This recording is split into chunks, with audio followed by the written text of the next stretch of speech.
Hello student, welcome back to my YouTube channel PG maths वाला। इस video में हम बात करेंगे टाइप्स ऑफ रिलेशन के बारे में, जो मैंने प्रीवियस वीडियो में कुछ डिस्कस कर चुके थे। आज उसके आगे का कुछ टॉपिक्स डिस्कस करूँगी टाइप्स ऑफ रिलेशन के बारे में। इस वीडियो को स्टार्ट करने से पहले मैं आपको बता दूं कि कुछ दिनों से मैंने वीडियो अपलोड करना बंद कर दिया था किसी वजह से, तो मैं आप सभी स्टूडेंट से माफ़ी मांगती हूं। लेकिन अब से कंटिन्यूटी बनी रहेगी आपके लेक्चर्स की, उसके बाद कोई प्रॉब्लम नहीं आएगा। चलिए डिस्कस करते हैं कि पहले मैंने प्रीवियस वीडियो मैंने एसिमेट्रिक तक डिस्कस कर चुकी थी। आज हम लोग बात करेंगे एंटी सिमेट्रिक रिलेशन की, कि एंटी सिमेट्रिक रिलेशन क्या होता है। चलिए देखते हैं। ये जो 6 पॉइंट हमारा है ये हमारा एसिमेट्रिक का ही है, तो इसको एक बार देख लेते हैं। ये क्या कह रहा है कि अ non empty reflexive relation can not be symmetric. जो अगर कोई नॉन इम्पटी रिफ्लेक्सिव रिलेशन है वो कभी भी एसिमेट्रिक नहीं हो सकता। क्यों नहीं हो सकता? आपको पता है कि ए रिफ्लेक्सिव रिलेशन में क्या होते हैं, सेम पेयर के एलिमेंट मिलते हैं, और रिफ्लेक्सिव रिलेशन क्या होता है आपका, सेम पेयर एलिमेंट आपके मिलते हैं, मतलब सेम ऑर्डर के पेयर के एलिमेंट रहेंगे, वैसे कलेक्शन को कहेंगे कि वो हमारा रिफ्लेक्सिव रिलेशन है। लेकिन एसिमेट्रिक में क्या है कि एसिमेट्रिक में सेम पेयर के एलिमेंट नहीं होना चाहिए। जैसे अगर मान लीजिए ए कॉमा ए है तो बी कॉमा बी नहीं होना चाहिए। इसका मतलब ये, अगर ये जो एलिमेंट है वो बिलोंग्स कर रहा है किसी रिलेशन आर में, तो ये नहीं बिलोंग्स करना चाहिए इस रिलेशन में। तो इसका मतलब कि आप ये तो ठीक है। अगर मान लीजिए कि रिफ्लेक्सिव रिलेशन में किस टाइप के एलिमेंट आते हैं, सेम पेयर के आते हैं, मतलब ए कॉमा ए, बी कॉमा बी, ऐसे एलिमेंट आएंगे। तो आपको अगर ए कॉमा ए का रिवर्स क्या होगा, ए कॉमा ए ही आएगा। तो इसमें कहा रहा है कि ए कॉमा बी का रिवर्स बी कॉमा ए नहीं होना चाहिए एसिमेट्रिक में, लेकिन सेम पेयर में तो आ जाते हैं। इस वजह से जो हमारे रिफ्लेक्सिव रिलेशन है वो कभी भी एसिमेट्रिक रिलेशन नहीं हो सकते। चलिए हम लोग आप बात करेंगे एंटी सिमेट्रिक रिलेशन के बारे में। एंटी सिमेट्रिक क्या होता है उसको देखते हैं कि a relation S on a set A is called anti symmetric relation if and only if A comma B belongs to S and b comma a belongs to s implies a equal to b for a b belongs to capital A। देखिए इसमें कहा क्या कह रहा है, अगर कोई relation है s किसी सेट A पर, तो उसको कब कहेंगे उस रिलेशन को एंटी सिमेट्रिक रिलेशन, इफ अगर ऑर्डर्ड पेयर में a कॉमा b उस रिलेशन में बिलोंग्स कर रहा है एंड उसका reverse b comma a belongs करेगा s में, तभी ये इम्प्लाइज करेगा जब a और b इक्वल आएंगे उस सेट के एलिमेंट, जो सेट A से एलिमेंट ले रहे हैं, तभी कहेंगे कि हमारा ये एंटी सिमेट्रिक है, नहीं तो नहीं है। जैसे कि मान लीजिए अगर कोई सेट A हम लोग लेते हैं, उसके अंदर के एलिमेंट हमारे A और B हैं, तो अगर हमारा कोई रिलेशन डिफाइन हो रहा है तो इसमें ये कहा जा रहा है कि अगर मान लीजिए A कॉमा B अगर हम लोग ले रहे हैं तो B कॉमा A तभी होगा जब A और B इक्वल आएंगे। तो A और B अब देख रहे हैं कि अगर मान लीजिए इस पर हम लोग मान लेते हैं कि रिलेशन हमारा डिफाइन पहले कर लेते हैं। एक A कॉमा A है, A कॉमा B है, B कॉमा A है और B कॉमा B है। ये हमारे रिलेशन है सेट A पर कोई। तो मान लेते हैं कि इसमें यही कहा जा रहा है, इस डेफिनेशन में यही कहा जा रहा है कि मान लीजिए A कॉमा B है तो उसका B कॉमा A तभी हो जाएगा जब A और B इक्वल आएंगे, A इक्वल टू B हो जाएंगे। तो इसका मतलब कि इसमें कौन से, अगर मान लीजिए तो ये दोनों एलिमेंट होंगे नहीं, क्योंकि ये दोनों तो बराबर है नहीं। तो A कॉमा A और B कॉमा B जो एलिमेंट होंगे सेम पेयर के एलिमेंट आएंगे, वही हमारे इस एंटी सिमेट्रिक रिलेशन में किस सेट में आएंगे।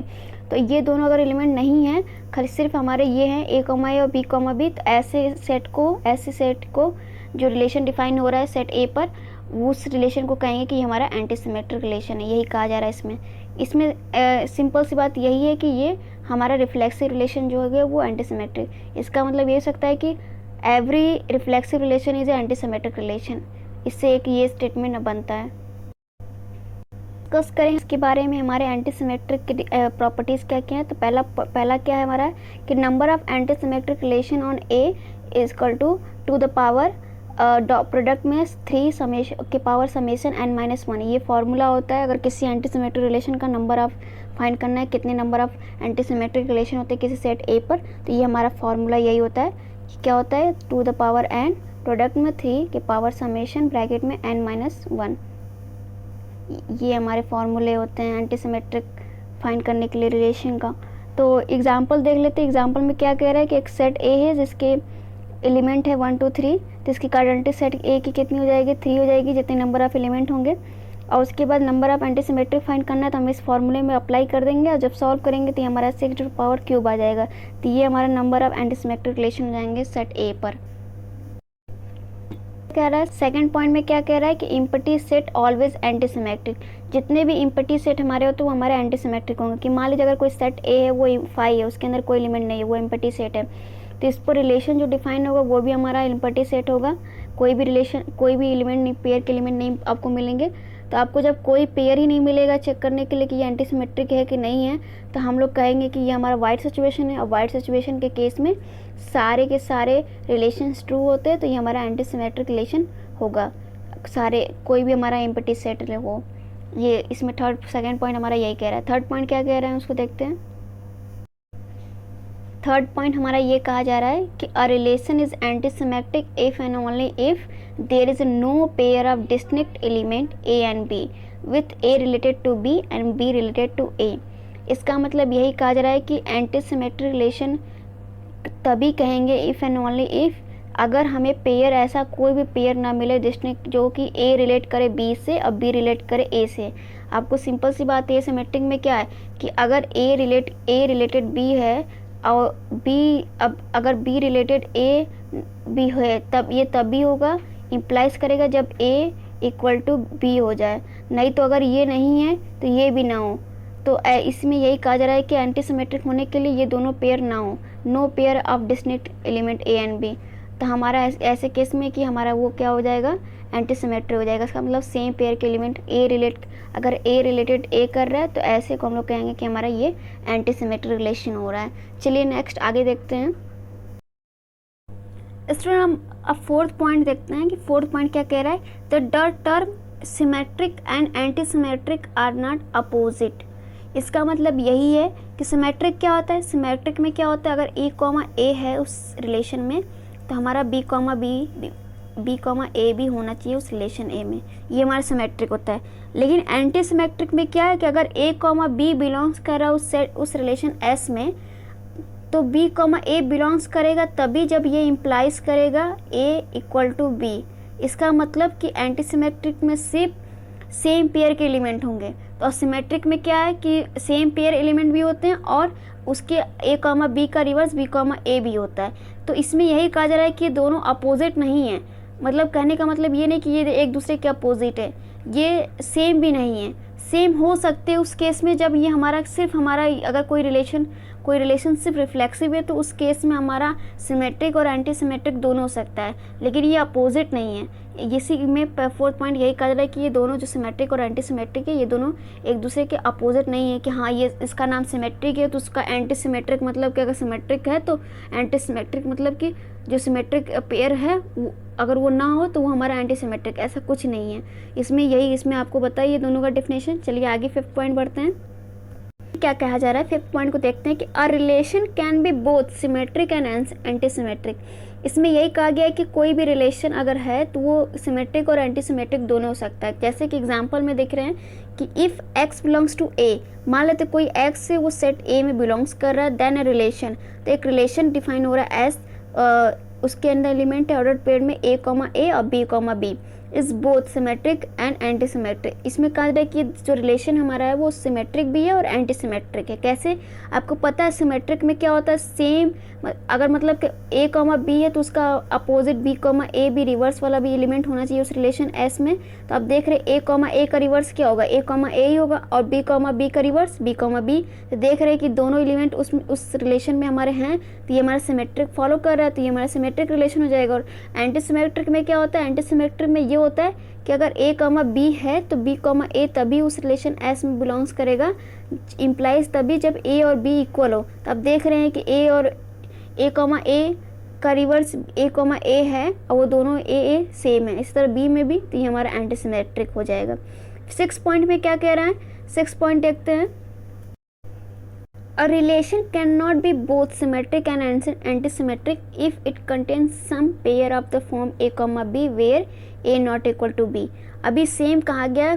फिफ्थ पॉइंट जो है कि कोई रिलेशन है तो वो दोनों रख सकता है, सिमेट्रिक और एंटी सिमेट्रिक। लेकिन सिक्स पॉइंट में ये कहा जा रहा है कि relation can not be both symmetric anti symmetric.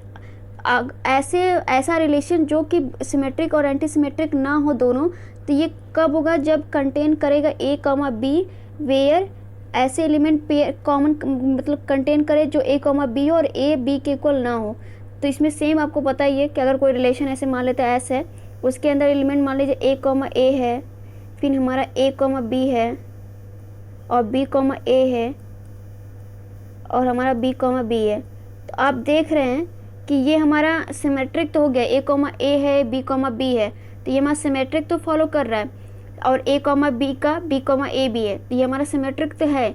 लेकिन एंटी सिमेट्रिक के लिए क्या है कि ए कॉमा बी तभी होगा जब बी कॉमा ए, अगर ए कॉमा बी है तो बी कॉमा ए तभी होगा जब ए और बी के इक्वल है, लेकिन ऐसा तो कुछ नहीं है, ए और बी इक्वल है नहीं, तो इसलिए ये हमारा एंटी सिमेट्रिक नहीं हो गया। यही कहा जा रहा है कि अगर ए और बी बराबर नहीं है तो उस ऐसे रिलेशन को हम लोग कहेंगे कि वो सिमेट्रिक और एंटी सिमेट्रिक नहीं कंटेन कर सकता एक साथ दोनों बोथ। इसमें यही 6 पॉइंट में कहा जा रहा है। चलिए आगे देखते हैं 7 पॉइंट क्या कह रहा है। 7th पॉइंट में कह रहा है कि every asymmetric relation is anti symmetric as well but not converse. इसमें कहा कि जितने भी एसिमेट्रिक रिलेशन है वो हमारा एंटी सिमेट्रिक हो सकता है, लेकिन इसका कन्वर्स नहीं ट्रू है कि अगर एंटी सिमेट्रिक है तो वो एसिमेट्रिक हो जाए। जैसे एग्जांपल में दिया हुआ है कि अगर मान लीजिए कोई सेट ए है हमारा, उसके अंदर एलिमेंट कितने हैं 1 2 3 है, तो कार्डिनलिटी ए की कितनी है 3 है, नंबर ऑफ एलिमेंट जितने होते हैं उतनी कार्डिनलिटी होती है, तो सेट ए की कार्डिनलिटी 3 दी हुई है और उस पर रिलेशन डिफाइन हुआ है आर, जो हमारा रिलेशन है सेट ए पर, उसके अंदर एलिमेंट कैसे हैं 1,1 है, 2,2 है ऑर्डर पेयर में, be a relation on A, then R is anti symmetric but not asymmetric. तो इसमें यही कहा गया कि जो आर है वो हमारा एंटी सिमेट्रिक तो है लेकिन एसिमेट्रिक नहीं है। एसिमेट्रिक के लिए क्या है कि अगर ए कॉमा बी है तो बी कॉमा ए नहीं होना चाहिए। अगर ए कॉमा बी उस रिलेशन आर में है तो बी कॉमा ए जो उसका उल्टा है रिवर्स है वो उस रिलेशन में नहीं होना चाहिए। लेकिन आप देख रहे हैं 1,1 है, उसका रिवर्स 1,1 है उसमें, तो इसका इन्वर्स तो है, और 2,2 का भी रिवर्स है, तो इसलिए हमारा ए सिमेट्रिक तो नहीं है लेकिन एंटी सिमेट्रिक है, क्योंकि ए कॉमा ए बिलोंग्स कर रहा है उस रिलेशन में ए में और बी कॉमा ए बिलोंग्स कर रहा है उस रिलेशन में, तभी जब ए और बी बराबर, तो आप देख रहे हैं कि ए और बी बराबर दोनों है, तभी हमारा सेम पेयर के एलिमेंट है तो हमारा एंटी सिमेट्रिक होता है। तो इसमें यही कहा गया कि every asymmetric relation is anti symmetric but converse need not be true.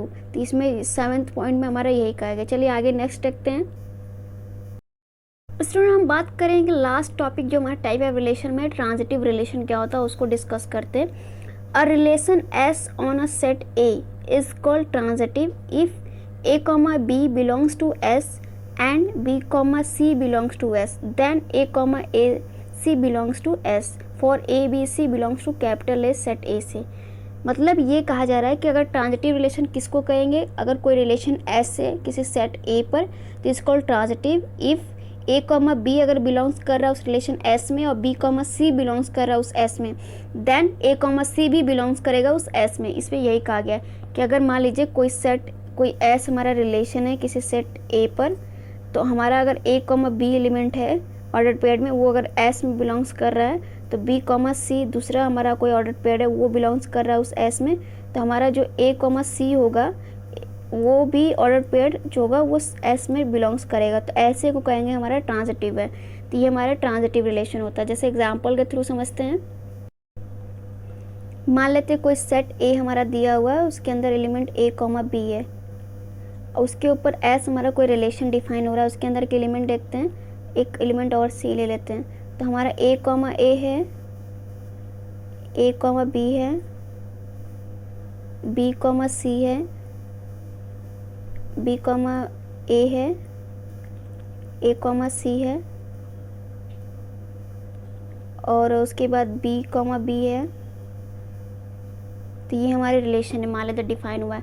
तो आपको देख रहे हैं कि ट्रांजिटिव में क्या कहा जा रहा है, केस क्या क्या हो रहा है।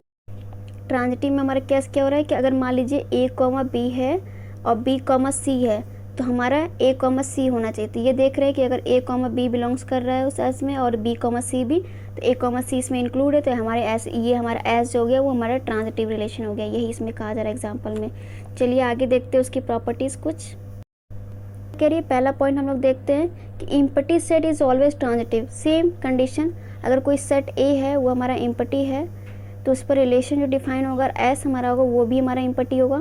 तो इस केस में आपको कोई भी ऑर्डर पेड एलिमेंट मिलेंगे ही नहीं चेक करने को, जिससे आप चेक कर सके कि हमारा ट्रांजिटिव है कि नहीं।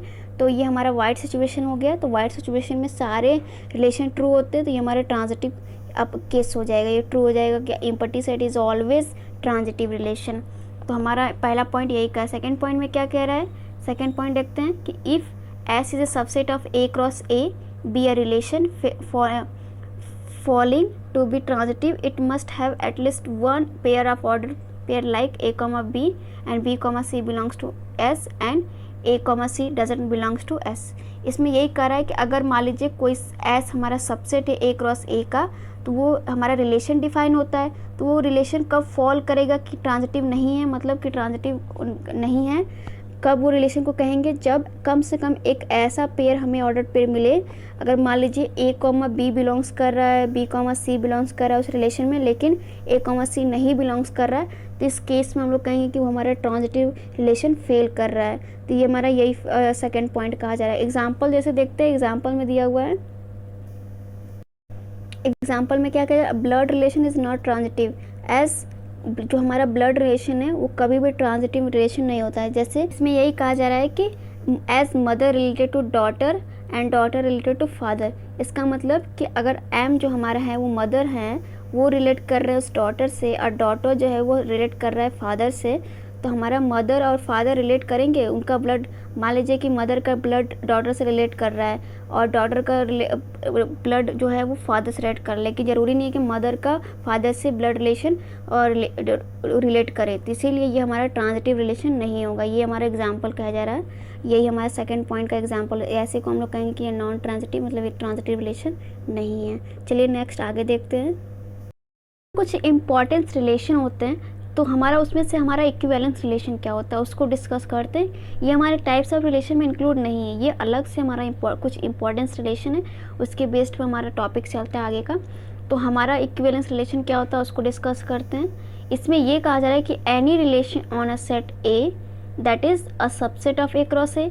अगर कोई रिलेशन हमारा है किसी सेट ए पर, तो वो हमारा सबसेट होगा ए क्रॉस ए का, तो इसको इक्विवेलेंस रिलेशन, उसको हम लोग कब कहेंगे कि वो हमारा इक्विवेलेंस रिलेशन है, if it is reflexive, symmetric and transitive. अगर वो रिफ्लेक्सिव, सिमेट्रिक एंड ट्रांजिटिव ये तीनों रिलेशन फॉलो करता है, तो ऐसे रिलेशन को कहेंगे कि हमारा वो इक्विवेलेंस रिलेशन है। जैसे एग्जाम्पल दिया हुआ है कि relation of parallel lines on a set of line in a plane. जितने भी हमारे पैरेलल लाइन किसी भी सेट के होते हैं वो हमारे हमेशा इक्विवेलेंस रिलेशन होते हैं। क्यों? जैसे मान लीजिए कि अगर एक पैरेलल लाइन है वो खुद के दूसरे अपने के खुद के पैरेलल तो होगा, तो ये हमारा क्या हो जाएगा, ये हमारा रिफ्लेक्सिव हो जाएगा।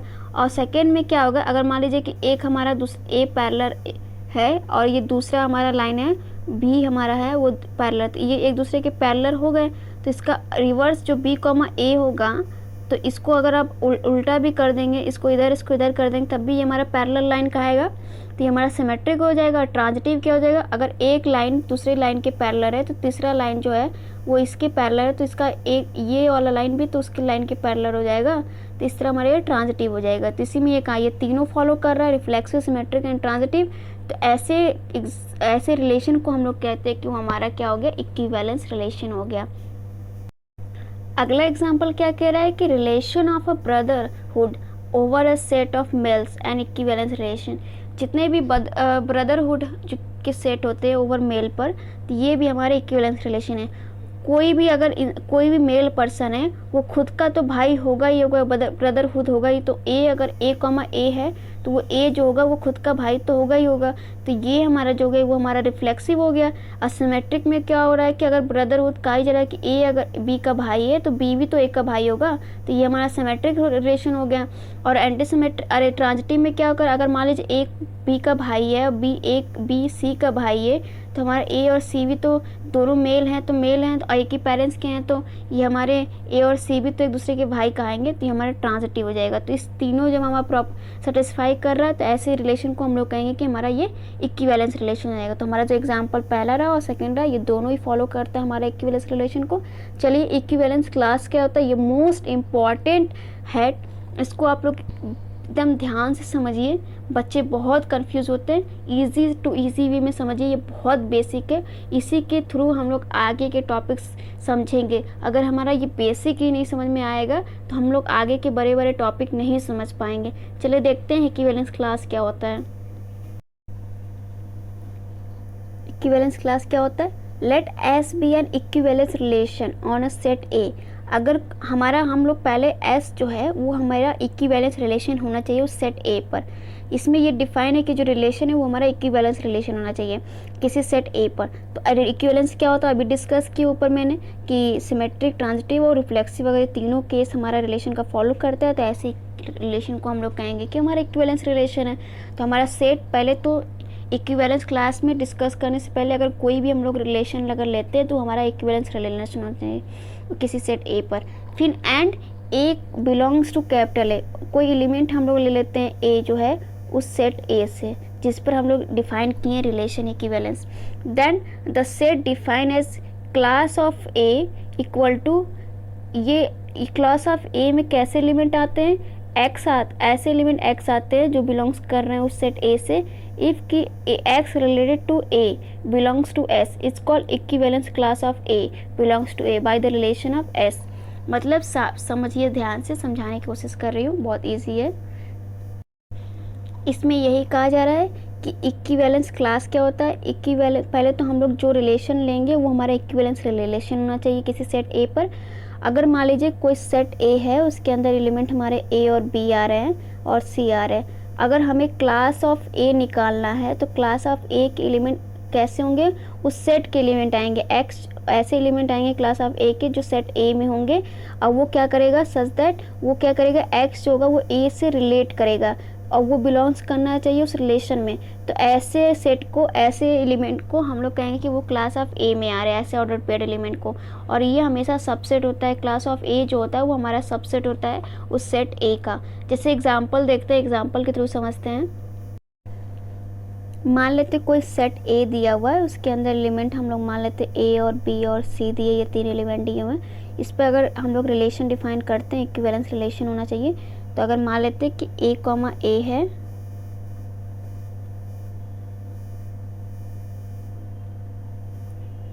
बी कॉमा ए बी है,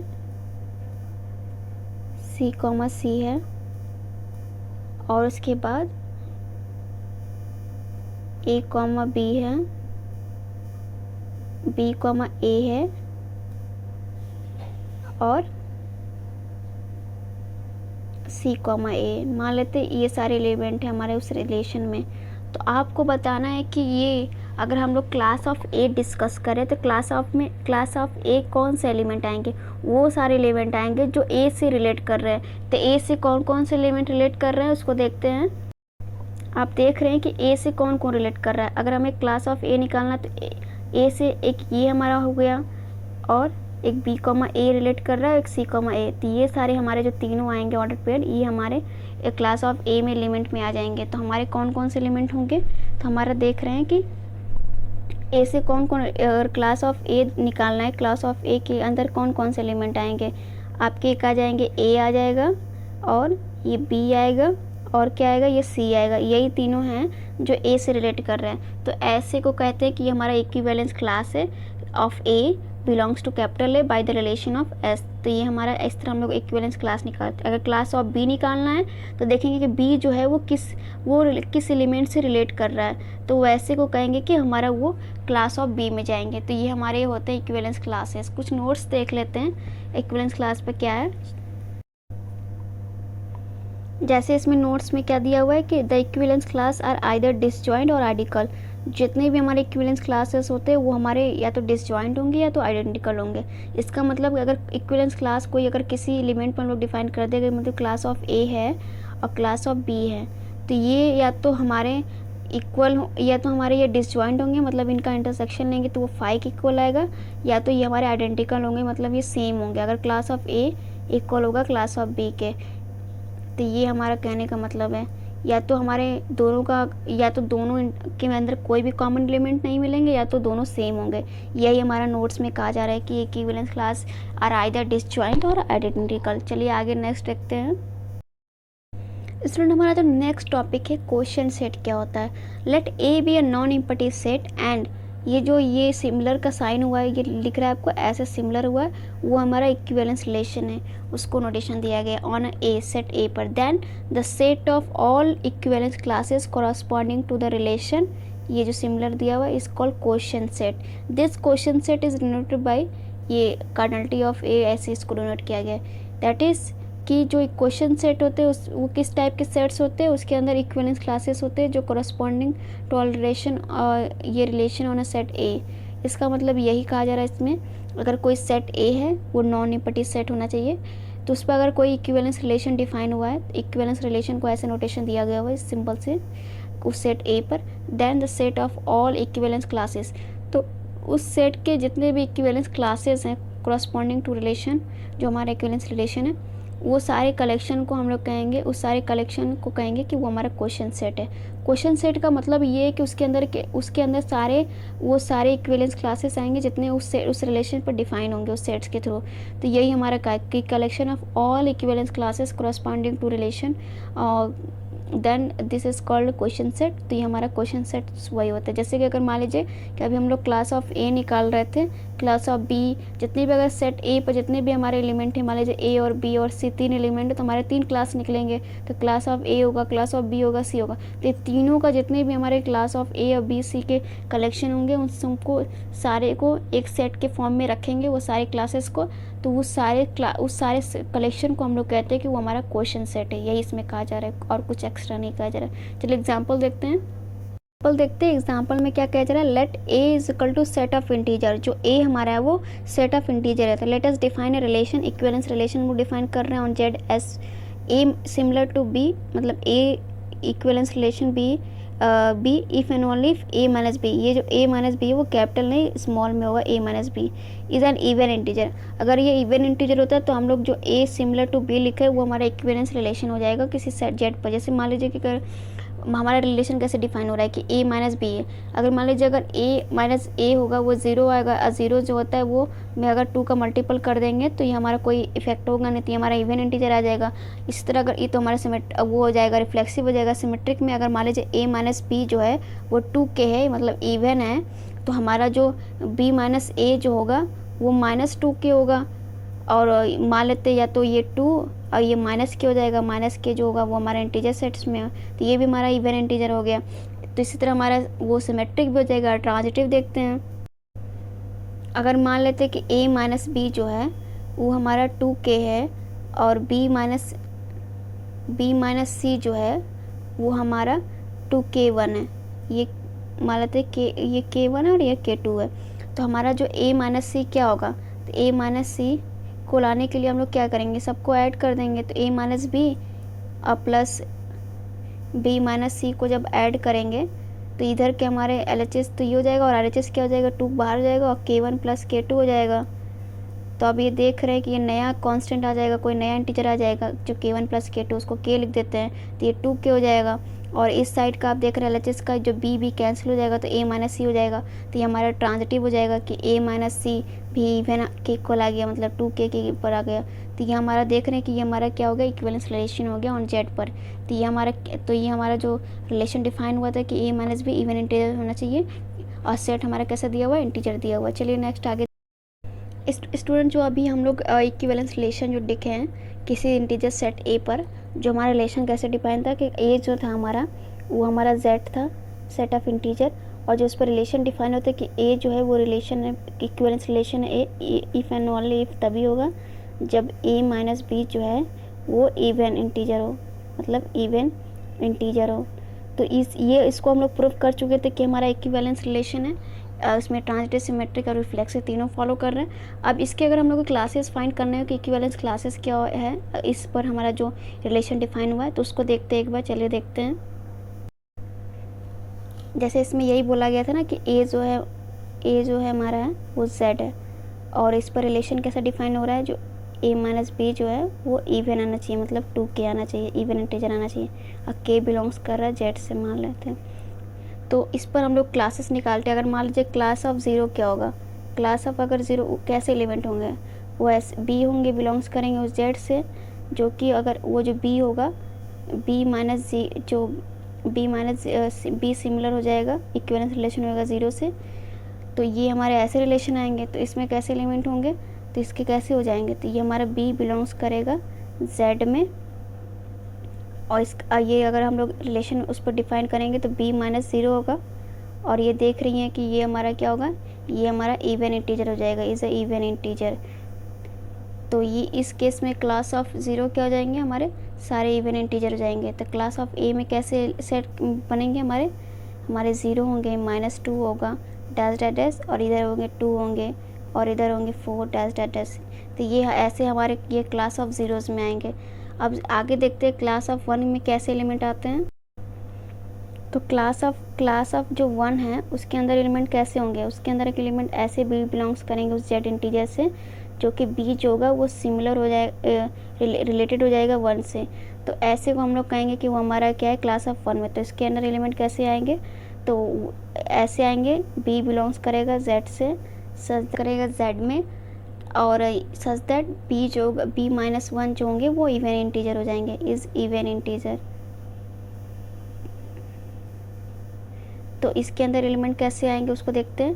तो इसके अंदर के एलिमेंट कैसे होंगे, एक तो हमारा क्या होगा, हमारे ऑड इंटीजर होंगे, जैसे कि हमारे 1 हो जाएंगे, 3 हो जाएंगे, 5, और इसके बाद इधर हो जाएगा हमारा -1 हो जाएगा, -3 हो जाएगा। ये सब डैश है, जिसके रिमाइंडर 1 आएंगे वही हमारा इस क्लास ऑफ 1 में होगा। इस तरह सिमिलरली हम लोग करते जाएंगे सारे एलिमेंट के, तो वैसे हमारे इसके क्लास ऑफ निकलते जाएंगे। तो ये ऐसे हम लोग फाइंड करते हैं इक्विवेलेंस क्लास।